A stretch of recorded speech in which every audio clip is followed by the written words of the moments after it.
అది 2007లో దీనికి ఒక డిజైన్ ఇవ్వడం జరిగింది. అంటే గతంలో ఇచ్చినటువంటి డిజైన్‌ను ఓకే. స్టార్ అని ఎందుకు అనుకున్నారు? అంటే ఈ ఇప్పుడు మీకు అంటే ఇది ఫుల్ ఫ్లెడ్జ్‌గా అంటే సాటిస్ఫాక్షన్ ఇచ్చిందా? మొదట అనుకున్నప్పుడు అది ఫస్ట్ స్టార్ అనుకున్నారు. తర్వాత చేంజ్ అయింది. అప్పుడు మీకు స్వతహాగా మీ అభిప్రాయం ఎట్లా ఉంది? ఒక అంటే లైఫ్ హిస్టరీతో పాటు ఇప్పుడు మనం ఏదైతే ల్యాంప్ కూడా మన కార్బన్ స్టీల్ అంటారు. అంటే అది కూడా మీ కష్టానికి తగ్గ ప్రతిఫలం మీకు దక్కిందా? నేను ఫైనాన్షియల్ మ్యాటర్ పక్కకు పెడితే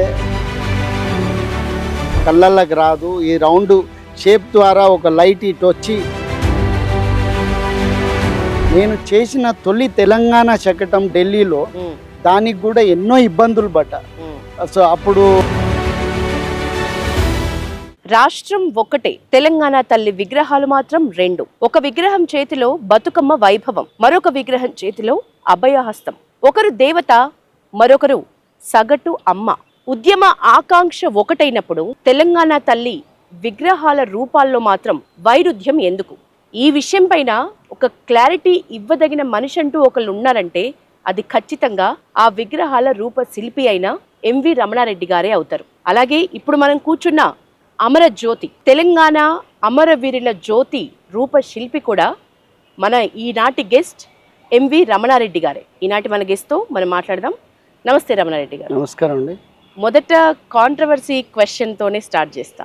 మీరు తెలంగాణ జ్యోతి, తెలంగాణ అమరవీరుల జ్యోతి ఇప్పుడు మనం ఏదైతే మన బీజిఎంగా ఉందో, మన బ్యాక్గ్రౌండ్గా ఉందో, ఆ అమర జ్యోతి విషయంలో మీరు అది ఎన్నేళ్ల పాటు దాని రూపకల్పన జరిగింది. ఇప్పుడు మీకు దాని మీదున్న అభ్యంతరాలు ఏంటి? అది 2007లో దీనికి ఒక డిజైన్ ఇవ్వడం జరిగింది. అంటే గతంలో ఇచ్చినటువంటి డిజైన్ను అది స్టార్ షేప్లో ఉన్నటువంటి ఒక మాన్యుమెంటల్ స్ట్రక్చరు, బిల్డింగ్ కూడా. ఓకే. స్టార్ అని ఎందుకు అనుకున్నారు? అంటే ఇది కాదు, దీనికంటే ముందు ఇచ్చినటువంటి స్టార్ అనుకున్నారు. స్టార్ అంటే ఇప్పుడు మనం ఎప్పుడు కానీ అమరుల్ని ధృవతారాలుగా చిత్రీకరిస్తుంటాం. వాళ్ళ వెలుగు అనేది ఆకాశంలో మనకి ఎప్పుడు ఉంటుందనే భావంతో ధృవతారాలుగా చిత్రీకరిస్తాం కాబట్టి ఆ స్టార్ షేప్లో వేయడం జరిగింది. అది అప్పుడు అన్ని పత్రికలు కూడా ఫ్రంట్ పేజ్లో పబ్లిష్ అని, దాని పేరు మీదనే డిపిఆర్ కూడా మనం డీటెయిల్ ప్రాజెక్ట్ రిపోర్టు చేయడం. సో ఆ రకంగా ఆ తర్వాత మళ్ళీ కొన్ని అన్నోన్ రీజన్స్ తోటి ఆ డిజైన్ మారి ఈ దియా డిజైన్ కూడా ఇవ్వడం జరిగింది. స్టార్ కంటే దియా బెస్ట్ అనుకున్నారు. అంటే అప్పుడున్న ముఖ్యమంత్రి గారు ఈ డిజైన్ చూసినప్పుడు ఇది చాలా అద్భుతంగా ఉంది, ఇది ప్రొసీడ్ అయిదామన్నారు. సో ఆ రకంగా దానికి ఆల్రెడీ మేము 1 year పూర్తిగా వర్క్ చేయడం జరిగింది. సో మళ్ళీ ఇప్పుడు అడిషనల్గా మళ్ళీ డిపిఆర్ తయారు చేయడం. సో ఆ రకంగా అక్కడ స్టార్ కోసం 1 year వర్క్ చేసినారు. కంప్లీట్ అంటే డీటెయిల్ ప్రాజెక్ట్ రిపోర్ట్ అంటే మనం కంప్లీట్గా ఏ రకంగానైతే ఒరిజినల్ బిల్డింగ్ కన్స్ట్రక్షన్ చేసినప్పుడు ఎంత కాస్ట్ అవుతుంది అనేది ఎస్టిమేట్ చేయడానికి, అంటే ఒరిజినల్ బిల్డింగ్ కడితే ఏ రకంగా ఉంటుందో అన్ని ఇమాజినేషన్ తోటి మనం ఆ డీటెయిల్స్ అనేటివి వర్కౌట్ చేయాలి. ఆ రకంగానే డిపిఆర్ అనేది అక్యురేట్గా వస్తుంది. సో అట్లా ఆ ప్రాజెక్ట్ అనేది మనం కంప్లీట్ డీటెయిల్ వర్క్ చేయాల్సి వచ్చింది. మళ్ళీ అది డిజైన్ కాన్సెప్ట్ మారింది కాబట్టి మళ్ళీ డిపిఆర్ మళ్ళీ 1 year. సో ఈ రకంగా నేను టోటల్గా ఈ మాటియర్స్ మెమోరియల్ పైనే 2017 నుంచి ఫుల్ ఫ్లెడ్జ్ చుడుకున్నా. సో టిల్ 2023 వరకు కూడా ఇది ఇనాగరేషన్ అయ్యేంత మోర్ దాన్ 5 years. ఇప్పుడు మీకు అంటే ఇది ఫుల్ ఫ్లెడ్జ్గా అంటే సాటిస్ఫాక్షన్ ఇచ్చిందా? ఇప్పుడు మీరు దీని రూపాన్ని మొదట అనుకున్నప్పుడు అది ఫస్ట్ స్టార్ అనుకున్నారు, తర్వాత చేంజ్ అయింది. అప్పుడు మీకు స్వతహాగా మీ అభిప్రాయం ఎట్లా ఉండే? అంటే ఇది అంటే ఇప్పుడు మనకు అమరుల త్యాగం అనేది తెలంగాణకి చాలా అంటే ఈ రాష్ట్ర అవతరణకి చాలా ఉపయోగపడ్డటువంటిది. సో వాళ్ళ త్యాగం అనేది భావితరాలకి ఒక స్ఫూర్తిగా ఉండాలి. ఆ స్ఫూర్తి అనేది ఒక అంటే లైఫ్ హిస్టరీతో పాటు ఇప్పుడు మనం ఏదైతే కన్స్ట్రక్షన్ చేసినామో కూడా అది ఒక అంటే ఒక ఫ్యూచరిస్టిక్ కాన్సెప్ట్లో భావి తరాలకు కూడా ఆ రోజుకి ఇంకా 100 సంవత్సరాలు అయినా కానీ ఎంత అద్భుతంగా చేసిండ్రు అనే ఆ తరం టెక్నాలజీ కూడా ఆశ్చర్యపరిచే విధంగా ఉండాలనేది నా భావన. సో ఆ రకంగా ఆ టెక్నాలజీని, సో ఫ్యూచరిస్టిక్ టెక్నాలజీని ఇక్కడ మనం వాడడం జరిగింది. సో ఇండియాలో ఎక్కడ కూడా ఇలాంటి కర్వేచర్ స్టీల్ ప్రాజెక్ట్ అనేది లేదు. సో మనం చైనా, అమెరికా లాంటి కొన్ని దేశాల్లో మాత్రమే వాటిని చూడగలుగుతాం. కానీ ఇది ఇండియాలో ఫస్ట్ టైం ఒక స్టెయిన్లెస్ స్టీల్లో సీమ్లెస్ అంటే అతుకులు లేనటువంటి ఒక కన్స్ట్రక్షన్. అంటే సార్ ఇది కింద బౌల్ షేప్, గ్లాస్ తో ఉన్న బౌల్ షేప్, పైన ఎప్పటికీ ఆరిపోని ఒక లైట్. సో దీని గురించి కొంచెం వివరిస్తారా? అంటే ఇప్పుడు మనకి ఏదైతే గ్లాస్ లాగా ఉన్నదో అది స్టెయిన్లెస్ స్టీల్ 316L అనే ఒక హయ్యర్ గ్రేడ్ స్టీల్ వాడడం జరిగింది. ఎందుకంటే ఇప్పుడు ట్యాంక్ బండ్ అనేది మనకి పొల్యూటెడ్ వాటరు, సో ఆ కెమికల్ వేపర్స్ అనేటి సో ఎప్పటికైనా ఒక మెటల్ యొక్క సర్ఫేస్ని లాంగ్ వీటీలో డిస్టర్బ్ చేయడానికి ఆస్కారం ఉంటుంది కాబట్టి హయ్యర్ గ్రేడ్ మెటల్ వాడడం జరిగింది. సో ఆ సర్ఫేస్ కూడా మనకి మిర్రర్ ఫినిష్ ఇవ్వడం జరిగింది.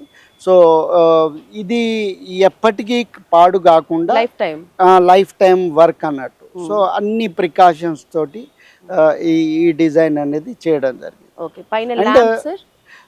ల్యాంప్ కూడా మన కార్బన్ స్టీల్ అంటారు, అంటే అది కూడా రస్ట్ తొందరగా రానటువంటి మెటీరియల్ అది. సో దానిపైన paint coated and external lighting అనేది ఇస్తుంది. సో ఇది కంప్లీట్లీ యూనిక్ ప్రాజెక్ట్.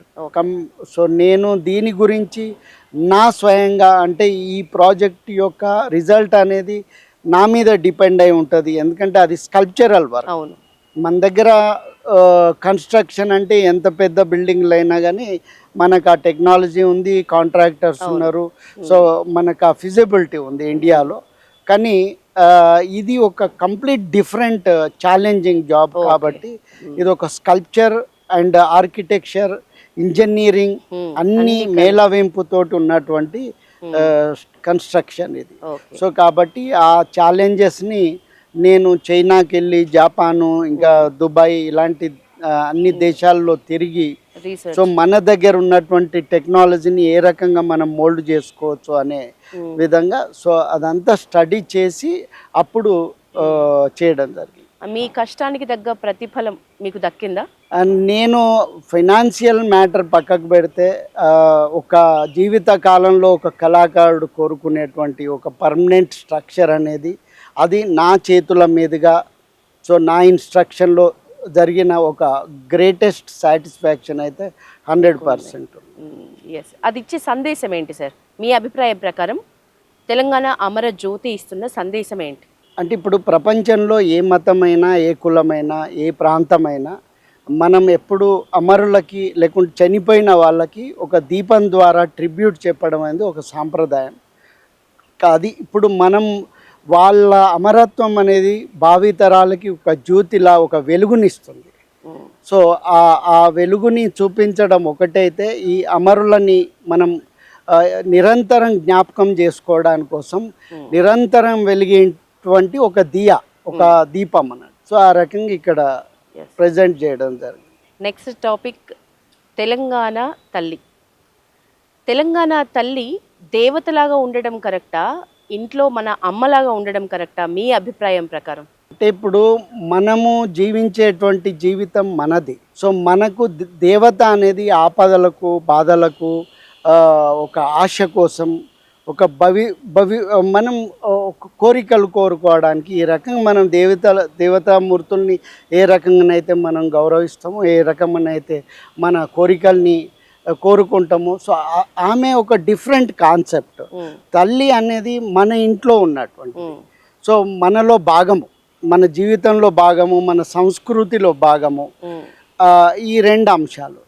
రెండోది వస్తే ఇప్పుడు ఈ ఆవిర్భవించిన తెలంగాణ తల్లులో ఆవిర్భవించిన కాలం కూడా చాలా ఇంపార్టెంట్, మనం కన్సిడర్ చేయాల్సింది. సో పాత తెలంగాణ తల్లి ఆవిర్భవించినటువంటి దశ, అది ఉద్యమం అనేది చాలా ఎత్తులు వంపులు ఉన్నటువంటి దశ. కొన్ని సందర్భాల్లో ఉద్యమానికి కొన్ని అవసరాలు ఏర్పడి కొన్ని ఉద్యమాలు చేస్తారు, కొన్ని స్ట్రైకులు చేయడము, సో ఆర్ట్ క్యాంపులు పెట్టడం, సో ఇట్లా రకరకాల ఫామ్లలో మనం ఉద్యమాన్ని చల్లారిన ఉద్యమాన్ని మళ్ళీ పైకి తీసుకురావడానికి కోసం అన్ని రకాల ప్రయోగాలు చేసిన క్రమంలో ఈ తెలంగాణ తల్లి ఆవిర్భావం కూడా ఆ రకంగానే వచ్చింది. సో ఆ రకంగానే మనం జనరల్గా ఎప్పుడైనా కానీ మనం ఏదైనా కోరికలు కోరుకున్నప్పుడు, మనకి వర్షాలు రానప్పుడు మనం పూజిస్తాం, మబ్బుల్ని పూజిస్తాం, హోమాలు చేస్తాం బయటనే. సో ఆ రకంగానే మనం మైసమ్మ, ఎల్లమ్మ, పోచమ్మ ఇలాంటి గ్రామ దేవతలకు కూడా మనం పూజిస్తాం. సో ఇప్పుడు తెలంగాణ తల్లి అనే ఒక తల్లిని మనం తయారు చేసుకొని ఆమెను ఒక దేవతగా చూపించుకొని మన సంస్కృతి సాంప్రదాయాలతోటి అమ్మ నువ్వు రా, ఆవహించు, సో మీరు రా అనే విధంగా, సో ఆ రకంగా మనం తెలంగాణ తల్లిని ఒకటి ఏర్పాటు చేసుకున్నాం. సో అది ఆ సందర్భంలో జరిగినటువంటి ఒక ప్రయోగము. అది నేచురల్గా ఇప్పుడు ఇంతకాలం నుంచి అది కొనసాగుతూ వచ్చింది కాబట్టి అందరూ ఒక పార్ట్ ఆఫ్ దీంట్లో మనం కన్సిడర్ చేసుకున్నాం.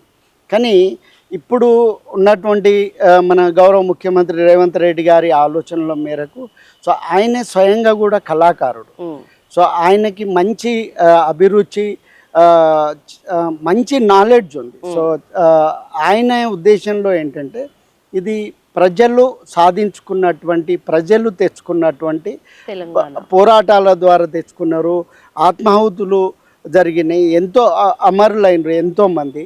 సో వీళ్ళని గుర్తించకుండా ఒక తెలంగాణ తల్లి అనేది, సో మనము అంటే ఇక డిఫరెంట్ అది.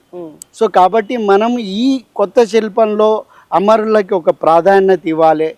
సో ఆమె మనలో భాగమై మన ఇంట్లో తల్లిలా ఉండాలి, ఒక దేవతామూర్తి, ఒక ధనిక స్త్రీ లాగానో కాకుండా ఒక మామూలు స్త్రీ మన ఇంట్లో మన అక్క, అమ్మ, చెల్లెలాగా ఉండాలి అనేది సో ఆయన ఆలోచన. సో ఆ రకంగా ఇది అద్భుతంగా ఆ కాన్సెప్ట్ని రిప్రజెంట్ చేస్తుంది. సో నేను కళాకారుడికి కూడా నేను అనుకోవడం ఏంటంటే, అమరులు లేకుండా, ప్రజల భాగస్వామ్యం ఉద్యమంలో లేకుండా ఏ నాయకులు ఉండరు. సో ఇది ప్రజల ద్వారా, అమరుల ద్వారానే సాధించుకున్నటువంటి తెలంగాణ. ఆ తెలంగాణనే సో మనం ఆవిర్భవించుకోవడాన్ని చేతుల్లో పైకి లేపుతున్నాం. ఆ తెలంగాణ తల్లి అన్నీ ఇమిడి ఉన్నటువంటి, అంటే మన సంస్కృతులు, భాషలు, మతాలు, కులాలు ఇవన్నీ కూడా ఇమిడి ఉన్నటువంటి ఒక సాంప్రదాయకమైనటువంటి మాతృమూర్తి. మీరు ఇప్పుడు అన్నారు ఒక మాట, మన సంస్కృతి, మన కల్చర్ తెలియడానికి మనకు ఒక రూపం అంటూ ఉండాలి, అది చాలా ప్రముఖము, ముఖ్యమైంది అని. నేను అడిగే క్వశ్చన్ ఏంటంటే, మన కల్చర్లో భాగం బతుకమ్మ. బతుకమ్మ అనేది పాత తల్లి విగ్రహం చేతిలో వైభవంగా వెలుగుతూ ఉంటుంది. మీరు ఎప్పుడైతే సగటు అమ్మగా ఇంట్లో ఉండాలి అనుకున్నప్పుడు, మన కల్చరే బతుకమ్మ అయినప్పుడు ప్రతి ఇంటి నుంచి ఒక బతుకమ్మ వెళ్తుంది తెలంగాణలో. బతుకమ్మ అనేది చాలా ఎమోషన్తో కూడుకున్నది. ఆ ఒక్క బతుకమ్మ అనే దాన్ని ఈ సగటు అమ్మ చేతిలో ఉండుంటే ఇంత రాద్ధాంతం జరిగేది కాదేమో అని నేను అంటున్నా. ఏమంటారు? నేను మీకు ఇంతకుముందే ఎక్స్ప్లెయిన్ చేస్తున్నా, తెలంగాణ తల్లి ఆవిష్కరణ, ఆ మాతృమూర్తి అనేది అన్నీ ఇమిడి ఉన్నటువంటిది. ఆమెలో బతుకమ్మ ఉంది, బోనాలున్నాయి, సదరు ఉంది, అన్ని పండుగలు ఉన్నాయి. ఇప్పుడు మీకు విషయం తెలుసో తెలియదో, ప్రపంచంలోనే అతిపెద్ద ట్రైబల్ ఫెస్టివల్ సమ్మక్క సారలమ్మ. ప్రపంచంలోనే అతిపెద్ద, ఏసియాలో ద టాప్ బిగ్గెస్ట్, అది మన రాష్ట్రంలో ఉండడం మనకు ఎంతో గర్వకారణం. నిజంగా ప్రభుత్వం ఇంకా దాని మీద ఫోకస్ పెట్టి ఒక ఇంటర్నేషనల్ ఫెస్టివల్ లాగా కూడా చేసుకోగలిగితే అద్భుతమైనటువంటి ఇంటర్నేషనల్ టూరిజం కూడా ఇక్కడ రాగలిగే అవకాశాలు గ్యారంటీగా ఉన్నాయి. అంత గొప్ప ఫెస్టివల్ని మనము దాన్ని కూడా గౌరవించుకోవాల్సిన అవసరం ఉంది. కాబట్టి ఇక్కడ ఏది ఎక్కువ తక్కువ కాదు. ఆ తెలంగాణ తల్లి అన్ని తనలో ఉంచుకున్నటువంటి తెలంగాణ తల్లి. అట్లాంటప్పుడు అభయహస్తం ఎందుకు అనే కదా అందరూ. ఇప్పుడు ప్రాబ్లం ఏంటంటే, మన దగ్గర మనం అవకాశం ఇస్తే మైకులో మాట్లాడే వాళ్ళు డాక్టర్లు కూడా అవుతారు, ఎట్లా కుట్లు వేయాలి అని మైకులో చెప్తుంటారు. కానీ అది డాక్టర్ పని డాక్టర్ చేయాల. సో మేము ఆర్టిస్టులం, సో ఏం కావాలి అనేది మేము తెలుసుకున్న తర్వాత దాన్ని ఎట్లా సింప్లిఫై చేయాలని ప్రపంచంలో ప్రతి ఒక్క సింబల్ ప్రతి ఒక్క కలరు ఏదో ఒక దానికి అట్రిబ్యూట్ అయి ఉంది. సో అది కులం కావచ్చు, మతం కావచ్చు, పార్టీలే కావచ్చు, లేకుంటే ఏదైనా సింబల్ కావచ్చు. మీకు విషయం, నేను ఇంటర్నేషనల్ ఎయిర్పోర్ట్ జిఎంఆర్కి నేను ఆర్ట్ కన్సల్టెంట్గా 2007లో పనిచేసిన. ప్రపంచంలో 180 సింబల్స్ ఉన్నాయి. అవి ప్రొహిబిటెడ్ సింబల్స్, ప్రపంచవ్యాప్తంగా ప్రొహిబిట్ అయినటువంటి సింబల్స్. ఇప్పుడు మన స్వస్తిక్ గుర్తుంది, దాన్ని మనం రివర్స్ చేస్తే నాజీ సింబల్ అవుతుంది. సో ఆ నాజీ సింబల్ అనేది ప్రపంచవ్యాప్తంగా ప్రొహిబిటెడ్. అలాంటి సింబల్స్ మనం ఎనీ ఇంటర్నేషనల్ ఏరియాలో పెడితే అది ఇంటర్నేషనల్ లా ప్రకారం క్రైమ్గా చూడబడుతుంది. సో ఎవరైనా కంప్లైంట్ ఇవ్వచ్చు, ఎవరైనా క్లెయిమ్ చేయొచ్చు.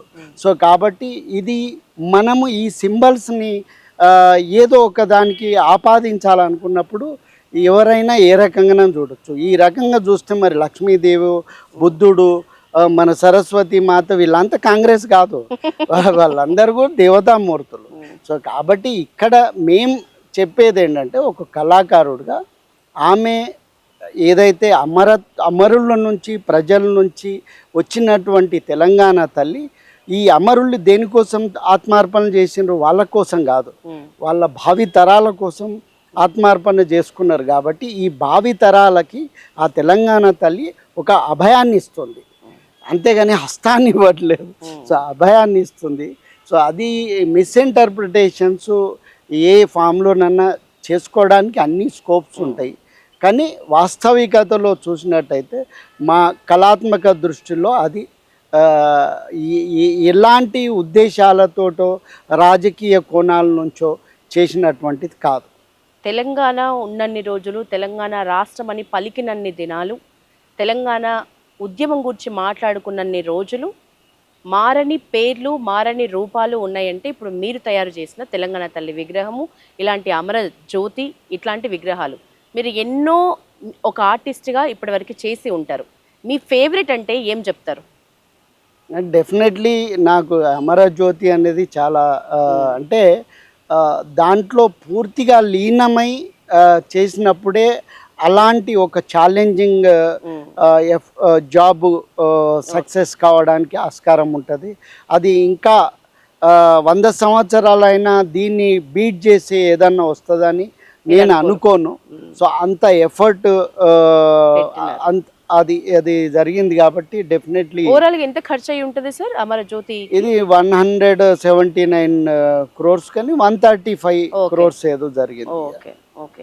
ఇప్పుడు మీకు తెలంగాణ తల్లివి ఈ 2 విగ్రహాల్లో, రాష్ట్రం ఏర్పడ్డాక అంతకు ముందుది, ఇప్పుడు లేటెస్ట్ది, ఈ తెలంగాణ సపరేట్ స్టేట్కి సింబల్గా ఉన్న 2 తెలంగాణ తల్లి విగ్రహాల్లో మీ ఫేవరెట్ అంటే చెప్పగలరా? 2 ఫేవరెట్. ఇది ఒక different concept, different technology, method, time. So అది డిఫరెంట్. ముఖ్యంగా అది తెలంగాణ తల్లి దాని రూపకర్త ప్రొఫెసర్ గంగాధర్ గారు, ఆయన దాన్ని డ్రాయింగ్ చేశారు. సో దాన్ని నేను శిల్పాకృతికి మలిచాను. సో డెఫినెట్లీ నేను చాలా గర్వంగా ఫీల్ అయితే, ఎందుకంటే నేను తెలంగాణ ఉద్యమంలో చాలా ఇంపార్టెంట్ రోల్ ప్లే చేశాను, యాక్టివ్ రోల్ ప్లే చేశాను. సో ఆ టైంలో చాలా సందర్భాల్లో తెలంగాణ వస్తుందా రాదా అనే సందిగ్ధత మన అందరికీ ఉండేది. అది వచ్చేంత వరకు కూడా నమ్మలే. సో అయినా సోనియా గాంధీ గారి ఒక పాజిటివ్ స్పిరిట్ తోటి ఆమె ఇచ్చినటువంటి తెలంగాణ అని నేను భావిస్తున్నా. సో ఆమె ద్వారా సాధ్యం పడింది. ఆమె ప్లేస్లో ఎవరున్నా జరిగేదని నేను అనుకోను. సో ఆమె దాన్ని సాధ్యం చేసింది. సో ఆ రకంగా ఈ తెలంగాణ ఆవిష్కృతం. ఓకే. మీరు తెలంగాణ ఉద్యమంలో యాక్టివ్ రోల్ ప్లే చేసినారు, జేఎస్తో నడిచినారు. ఆ రోజుల్లో మీ రోల్కి సంబంధించి ఎంత స్ట్రాంగ్గా మనం తెలంగాణ సాధించుకున్నాము అనే ఫీల్ ఏదైతే ఉందో అది 100% ఫుల్ఫిల్ అయింది, దానికి సార్థకత దొరికింది అని అనిపిస్తుందా ఇప్పుడు? అంటే ఎప్పుడు కానీ మనం కొత్త ఇల్లు కట్టుకున్నా కానీ, లేకుంటే కొత్త ఇల్లులోకి వెళ్ళినా కానీ చాలా మనం చదువుకునేటివి ఉంటాయి, కొనుక్కోవాల్సినవి ఉంటాయి, నేర్చుకోవాల్సినవి ఉంటాయి. సో అదే రకంగా తెలంగాణ అనేది కొత్త రాష్ట్రంగా ఆవిర్భవించినప్పుడు కొంత టైం పడుతుంది. సో డెఫినెట్లీ ఇప్పుడు మంచి పురోగతిలో డెఫినెట్లీ మనం తెలంగాణ అనేది ఉంది. సో డెఫినెట్లీ ఆ ఇండిపెండెన్సీ అనేది ఏదైతుందో అది 100% తెలంగాణ అభివృద్ధి కోసం ఉపయోగపడ్డది. మీ అభిరుచికి తగ్గట్లు అంతరాలు పెద్ద స్థాయిలో చూస్తూ వేరే దేశాలు తిరిగే క్రమంలో తెలంగాణ ఉద్యమాన్ని చూసి ఉద్యమ ఆకాంక్షతో ఆగిపోయి అందులో పాల్గొనేంత వరకు మీ మైండ్ సెట్ వెళ్ళిందంటే ఒక మంచి కాంక్ష మీలో ఎంత గట్టిగా ఉందో మేము అర్థం చేసుకోవచ్చు. అట్లాంటి మీరు కూడా ఇప్పుడున్న పరిస్థితుల్లో కొందరితో విమర్శలకు గురవుతున్నారు. డైరెక్ట్గా కవి నందిని సిద్ధారెడ్డి మీ మీద కామెంట్స్ చేసినారు డబ్బుల విషయంలో. అసలు ఆ పరిస్థితి ఎందుకు వచ్చిందంటారు? దాని మీద ఏం చెప్తారు ఇప్పుడు? అంటే నందిని సిద్ధారెడ్డి గారు నాకు చిన్నప్పటి నుంచి తెలిసిన వ్యక్తి. ఆయన ద్వారా ఇలాంటి వొకాబులరీ ఇంటా అని నేను ఎప్పుడు ఊహించలే. ఇప్పటికి కూడా నాకు అది క్వశ్చన్ మార్క్గానే ఉంది. అంటే ఆయన అన్నడా అనే ఒక క్వశ్చన్ మార్క్, కానీ ఆ ఆడియో విజువల్స్ ఉన్నాయి. ఏదో ఓన్లీ కంటెంట్ రాసి ఉంటే మ్యానిపులేట్ అయిందని ఊహించుకునేవాడిని, కానీ సో ఆ విజువల్స్ కూడా ఉన్నాయి కాబట్టి నమ్మిన. కానీ అది 100%గా ఎవరో బలవంతంగా ఆయన ద్వారా చెప్పియడం తప్పితే ఆయన ఒక ఎడ్యుకేటెడ్గా, ఒక రైటర్గా, పోయెట్గా, సో కళాకారులపై అంతటి అంటే ఒక రకంగా దుర్మార్గమైనటువంటి పదజాలాలు, వ్యాఖ్యలు అనేది మా కళాకారులు అందరూ అంటున్నారు. నేను వాళ్ళని సముదాయిస్తున్న, వద్దు అట్లా కాదు, ఆయన పెద్ద మనిషి, ఆయన డెఫినెట్లీ ఉద్దేశపూర్వకంగా అని ఉండడు. ఏదో రాజకీయమైనటువంటి ఏదో నెగటివ్ ఫోర్సెస్ ఆయన ద్వారా మాటలు అనిపించి ఉంటాయని. సో నేను మీరు కూడా దేశపతి శ్రీనివాస్ గురించి మాటలు మాట్లాడినారు, తోటి కళాకారులే. మరి మీరు కూడా నా ముందే డబ్బులు తీసుకున్న పరిస్థితి నేను చూసినాను అన్నారు. మీరెందుకు అనాల్సి వచ్చింది? ఇప్పుడు దేశపతి శ్రీనివాస్ గారు, నందిని సిద్ధారెడ్డి గారు ఆల్మోస్ట్ వార్నర్ బ్రదర్స్ సిద్దిపేటలో. సో నందిని సిద్ధారెడ్డి గారు దేశపతి శ్రీనివాస్ ఇన్స్ట్రక్షన్ లేకుండానైతే అంటారని నేను అనుకోను.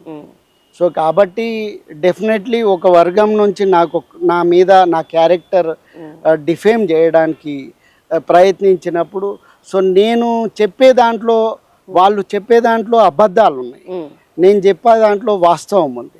నేను కావాలనుకుంటే ₹1 తిన్నాడు అనేవాడిని, కానీ నేను అట్లా అనలేదు. ఏదైతే జరిగిందో, ఏదైతే నిజాయితీగా నిజంగా ఉందో అదే అన్నా, అదే చెప్పిన. గతంలో ప్రభుత్వంలో ఏర్పడ్డ, పాత ప్రభుత్వం కాదు, తెలంగాణ ఉద్యమంలో ఏర్పడ్డటువంటి తెలంగాణ తల్లి అదొక డిఫరెంట్ సిచ్యువేషన్లో డిఫరెంట్గా వచ్చింది.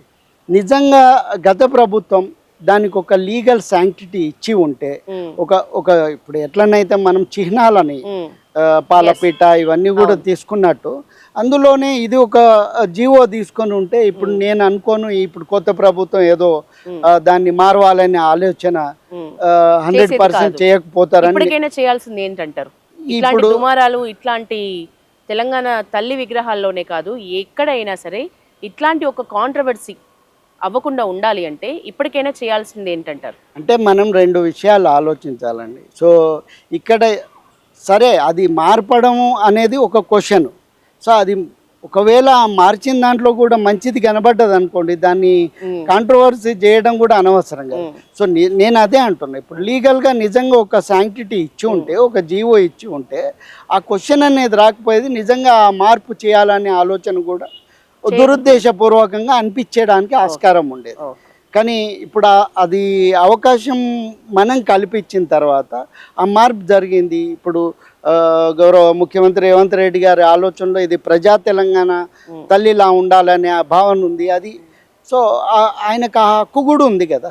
సో ఆయన ఆ రకంగా దాన్ని చూసారు. అది కల్పించిన అవకాశం కల్పించింది ఎవరు? సో అది వాళ్ళు ఆలోచించుకోవాలి. అందుకని ఇప్పుడు ఉన్న దాంట్లో మంచి చెడు అనేది మనం ఆలోచించుకోవడం ఇంపార్టెంట్, కానీ ఇక దాన్ని క్రిటిసైజ్ చేస్తూ పోతే never ending. Sir, more than 5 years అబో దీనికోసం కష్టపడ్డామన్నారు. ఇది లాంచింగ్ రోజు మీకు సరైన ప్రాధాన్యత లేదు అని కూడా మీరే అన్నారు. ఎందుకని ఆ పరిస్థితి? అంటే అది ఈవెన్ కేసీఆర్ గారు కూడా అన్నారు అప్పుడు, రమణారెడ్డి లేకపోతే ఈ స్థాయికి రాకపోయేది. ఓ టైంలో ఏంటంటే ఈ ప్రాజెక్ట్ని క్లోజ్ చేసి ఏదో ఒక స్టాచ్యూ పెట్టాలనే ఆలోచన కూడా చేసిండ్రు అప్పుడు. ఎందుకంటే ఈ స్టీలు ఇదంతా వాళ్ళ ఊహలకి అతీతంగా కనబడ్డది. సో కొంతకాలం ఏమైందంటే ఇది ఈ మిర్రర్ ఫినిష్ చేయడం ద్వారా అది యాక్సిడెంట్లు అవుతాయి, లైట్లు కళ్ళకు వచ్చేస్తాయి, ఇలాంటి భావనలు. దానికి మళ్ళీ నేను ప్రూవ్ అంటే ఇది కర్వేచర్ ప్రాజెక్టు, ఇది ఫ్లాట్గా మిర్రర్ లాగా ఉండదు, కళ్ళకి రాదు. ఈ రౌండ్ షేప్ ద్వారా ఒక లైట్ ఇటు వచ్చి ఇంకో డైరెక్షన్లో వెళ్తుంది తప్పితే అది అందులో ఇది ఆల్రెడీ అప్లిఫ్ట్ పైకి ఒక ఫ్లోర్ పైకి లేపినాం కాబట్టి ఈవెన్ డబల్ డెక్కర్ బస్సుకు కూడా లైట్ అనేది దీనిపైన పడే స్కోప్ లేదు. సో ఈ రకంగా అన్ని టెక్నికాలిటీని కన్విన్స్ చేయడం జరిగింది. సో ఆ రకంగా అంత కష్టపడి సక్సెస్ అయిన తర్వాత స్టేజ్ మీద కూడా నన్ను పిలవలేదు. అప్పుడు గణపతి రెడ్డి గారు ఇంజనీర్ ఇన్ చీఫ్, ఆయన్నే చేయబట్టుకొని స్టేజ్ మీద తీసుకెళ్ళిండ్రు. అప్పుడు నేనే కేసీఆర్ గారికి ఒక మెమెంటో ఇవ్వడం జరిగింది. సో కానీ కనీసం ఒక గుర్తింపుగా మామూలుగా ఇప్పుడు చూడండి, అంటే నేను రాజకీయం కోణం కాదు, సో ఒక వ్యక్తిత్వం గురించి నేను చెప్తున్నాను. అంటే ఒక్కొక్కరికి ఒక్కో యాటిట్యూడ్ ఉంటుంది కాబట్టి ఇప్పుడు రేవంత్ రెడ్డి గారు మన రాజీవ్ గాంధీ స్టాచ్యూ చేయాలని అనుకున్నారు. ఆయన ఒక 10-20 డిజైన్లు రకరకాల సోర్సెస్లో తెప్పించుకున్నారు. అప్పటికి ఆయన నాకు చాలా ఏళ్ళ నుంచి పరిచయం ఉన్నటువంటి మిత్రుడు. సో మంచి స్వభావం ఉన్నటువంటి వ్యక్తి, తెలుసు నాకు ఒక 35-40 ఇయర్స్ నుంచి. కానీ ఆయన ఆ డిజైన్లో నా పేరు లేదు, కంపెనీ పేరు ఉంది. ఆయన చూసి ఈ డ్రాయింగ్ ఎవరిది అన్నారు. సో పలానా అయిందంటే ఇమ్మీడియట్గా నంబర్ ఉందా అని కల్పించి మాట్లాడాడు. సో మాట్లాడి చాలా బాగుంది, మరి ఎట్లా చేస్తావు, ఒకసారి మోడల్ ఏమన్నా ఉంటే తీసుకురా. సో ఆ రకంగా ఆయన చేసిండ్రు. అది అంటే ఇక పర్సనల్గా ఉండి ఒక 20 సార్లు మార్పులు చేర్పులు చేసి సో ఫైనల్గా ఒక అది ఆయన చాలా అద్భుతంగా ఉంది అనే విధంగా ఆయన సాటిస్ఫై అయ్యేంత వరకు మార్పులు సజెస్ట్ చేసిండు. ఫైనల్గా అది ఇనాగరేషన్ రోజు స్టేజీ మీదకి పిలిచి శాలువా గప్పి పంపించాడు. సిమిలర్లీ తెలంగాణ తల్లి గురించి కూడా మా ఇద్దరిని, గంగాధర్ గారిని, నన్ను, మన అంత్యశ్రీ గారు కూడా పాట రాసిండ్రు కాబట్టి మా ముగ్గురినే స్టేజ్ మీద కూర్చోబెట్టి సన్మానించి, మాకు ఆర్టిస్ట్కి కావాల్సింది గౌరవం, రెస్పెక్ట్. ఇప్పుడు నేను మనీ కాంటెక్స్ట్లో నేను ఆలోచించలేదు. సో మనీ కాంటెక్స్లో ఆలోచిస్తే ఇప్పటి వరకు కాంట్రాక్టర్కి 98% పోయినాయి. ఈ అమరజ్యోతి ప్రాజెక్ట్లో నాకు 40% కూడా ఇంకా రాలేదు. సో నేను ఈ డిజైన్ ఇచ్చి ఆల్రెడీ 7 సంవత్సరాలు అయింది. నేను చేసిన తొలి తెలంగాణ శకటం ఢిల్లీలో దానికి కూడా ఎన్నో ఇబ్బందులు పడ్డా. సో అప్పుడు అక్కడి కమిటీ యాక్సెప్ట్ చేసింది డిజైను, కానీ అక్కడ ఉన్నటువంటి హయ్యర్ ఆఫీషియల్లో ఒకళ్ళిద్దరు ఆంధ్ర ప్రాంతం వాళ్ళు పూర్తి తెలంగాణకి వ్యతిరేకంగా ఉన్నారు. అప్పుడు తెలంగాణ చాలా హాట్ టాపిక్ కాబట్టి సో వాళ్ళు ఖచ్చితంగా దీన్ని ఎలివేట్ చేయాలనుకున్నారు. నేను కోర్టుకు వెళ్ళి 1,00,000 రూపాయలు నా జేబులో నుంచి ఖర్చు పెట్టి విపరీతంగా పాలిటీషియన్స్ దగ్గర తిరిగి, పరేకర్ గారి ద్వారా లెటరు, అప్పుడున్న ముఖ్యమంత్రి తోటి లెటరు, దత్తాత్రేయ గారు కూడా లెటరు ఇవ్వడం జరిగింది. సో ఢిల్లీకి వెళ్ళి తిరిగి అన్ని సబ్మిట్ చేసి దాన్ని అప్రూవ్ చేయించుకొని కోర్టు ఆర్డర్ తీసుకొని అప్రూవ్ చేయించుకున్నా, సక్సెస్ఫుల్ చేసిన. సో అంతా చేసి వచ్చినప్పటికీ నాకు ఈ రోజుకి 0 మనీ. అదే నేను ఇచ్చినటువంటి బతుకమ్మ శకటం డిజైన్ని కాపీ కొట్టిన ఒక బీహార్ అతనికి 38 లక్షలు ఇచ్చాను డిజైనింగ్కి, ఓన్లీ డిజైనింగ్కి. అది నా దాన్ని ఆయన కాపీ కొట్టిండు. అది చివరికి ఢిల్లీ మీడియా ఎక్కడ కవర్ చేయలేదు, ఎందుకంటే ఆ బతుకమ్మ కాస్త ఐస్ క్రీమ్ కోన్ అయింది. సో అది ఆ బతుకమ్మ అనేది ఎవరికి వాళ్ళు ఎంత ఇరిటేట్ అయినంటే ఆ రిపోర్టర్సే, అక్కడ ఉన్నటువంటి ఇన్ఛార్జీలు ఉంటారు కదా, సో వాళ్ళు చెప్తున్నారు అన్న అది చాలా దారుణంగా, అంటే ఇన్సల్ట్గా ఉంది అది తెలంగాణ సంస్కృతికి ఇన్సల్ట్ అది. అందుకని మేము అందరం కలిసి అనుకున్నాం దానికి పబ్లిసిటీ ఇవ్వద్దని. సో ఆ రకంగా ఎక్కడ 2 శకటాలు ఈ లాస్ట్ 10 ఏళ్ళ నుంచి 3 శకటాలు డిస్ప్లే అయినాయి 11 సంవత్సరాల నుంచి. అది మన గౌరవ ముఖ్యమంత్రి రేవంత్ రెడ్డి గారు వచ్చినప్పుడు ఒకటే అయింది. కానీ ఆ పీరియడ్లో 10 ఇయర్స్లో 2 శకటాల్లో ఒకటి అయితే అసలు ఎక్కడ పబ్లిసిటీ నోచుకోలేదు. సో నేను చేసింది బోనాలు శకటం అనేది చాలా అద్భుతంగా. ఇప్పుడు మీరు ఆ లాస్ట్ 10 ఇయర్స్ బ్యాక్ విజువల్ చూసి ఉంటే 2015 పబ్లిక్ నుంచి జై తెలంగాణ అనే నినాదం అన్ని టీవీలలో వినబడ్డారు. అంత ఎమోషనల్ రియాక్షన్ వచ్చింది. కానీ ఆర్టిస్ట్కి మాత్రం కానీ అది నా సాటిస్ఫాక్షన్ అది. సో నేను పని చేస్తుంటూ పోతా. సో నా డ్యూటీ నేను చేస్తుంటా. ఏదో రోజు ఇలాంటప్పుడు వాళ్ళు సిగ్గుపడాల్సి వస్తుంది. ఇక మనం ఏం చేయలేం కదా. ఒక ఆర్టిస్ట్గా మీరు ఏమైనా చెప్పాలనుకుంటే ఫైనల్ వర్డ్ కింద అంటే ఇప్పుడు కళాకారుడు లేకుండా, అంటే కళాకారుడు ఒక మనీ లాంటి, కిరీటానికి ఒక డైమండ్ లాంటి వాళ్ళు. సో వాళ్ళని మనం గౌరవించుకున్నప్పుడే మన సంస్కృతి యొక్క గొప్పతనం అనేది ప్రపంచానికి తెలుస్తుంది. సో కాబట్టి వాళ్ళని ఆర్థికంగా ఇబ్బంది పెట్టి, లేకపోతే ఆర్థికంగా నష్టం చేసి సో ఏదో సాధిస్తాం అనుకుంటే వాళ్ళు మూర్ఖులు మాత్రమే.